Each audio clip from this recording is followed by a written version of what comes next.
MotorWeek is made possible by Auto Value and Bumper to Bumper and TireRack.com.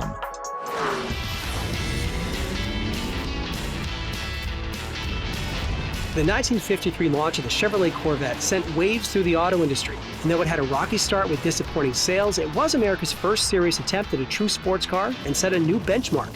Ford couldn't ignore it.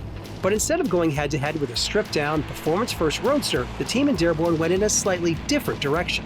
Ford knew that Americans wanted a sleek and sporty coupe to zip down Main Street USA, but they didn't want to sacrifice elegance and comfort the way the Corvette did. The result was the world's first personal luxury car, the Ford Thunderbird. Design work on the Thunderbird began in early 1953, and it made its debut as a concept at the Detroit Auto Show in February 1954. Wasting no time, Ford began selling it later that year. And their hard work paid off. In the first year alone, Ford sold over 16,000 of them. The Corvette, on the other hand, had sold just 700 in its first year. In fact, it would take Chevy more than 5 years to sell 16,000 Corvettes. Ford had hit the jackpot. One of the reasons why the Thunderbird was more successful than the Corvette was what was offered under the hood: 8 cylinders. Today, V8s and Corvettes are synonymous, right? But in 1955, an inline-6 was a standard engine on the Corvette. Ford owners were enjoying a 4.8-liter V8. The T-Bird had other refinements and luxurious offerings that customers loved, like power windows and seats, a weatherproof removable hardtop, a larger cabin, full leather seats, and a more refined and elegant presentation overall, from the doors to the dash. The public embraced the idea of a chic two-seater vehicle that prioritized a smooth and luxurious driving experience over pure track performance. But that doesn't mean the Thunderbird was a slouch behind the wheel. Remember, it was designed to beat the Corvette out here on the road, which it did. The Thunderbird had 192 horsepower, getting the car to 60 in around 9 seconds, a quarter-mile time of around 17 seconds, and a top speed of 120. Not fast by today's standards, but those were impressive numbers in the age of Eisenhower. In fact, these figures challenged many European roadsters of the time, but with a level of comfort and style that set it apart. And the Thunderbird was relatively light, weighing just over 3,000 pounds. That means the car is much more nimble than it was presented, and while it won't set any lap records, this refined cruiser also doesn't mind the twisty stuff.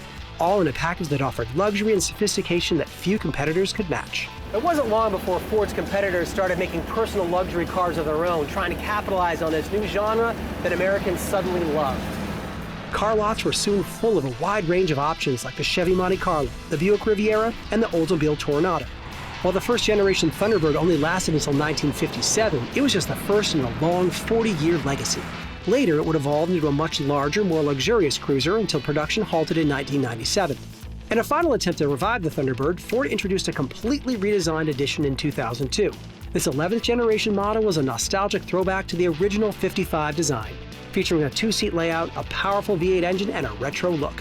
The car's styling was a critical hit, and initial sales were strong, driven by baby boomers' fond memories of the original. However, the nostalgia-driven sales proved to be short-lived. The car's impracticality, high price, and lack of true performance made it a difficult sell to a new generation of buyers. As the initial buzz wore off, sales plummeted, and Ford finally put the T-Bird back in its cage for good in 2005, effectively ending the personal luxury segment as we know it. But the spirit of the personal luxury car, bold design, a powerful engine, and a focus on comfort didn't disappear. They were simply transferred to other vehicle types. Luxury SUVs, four-door coupes, and sports sedans all offer the balance of sportiness and indulgence of that first Thunderbird. So while the T-Bird may no longer be with us, its all-American blend of elegance and excitement lives on.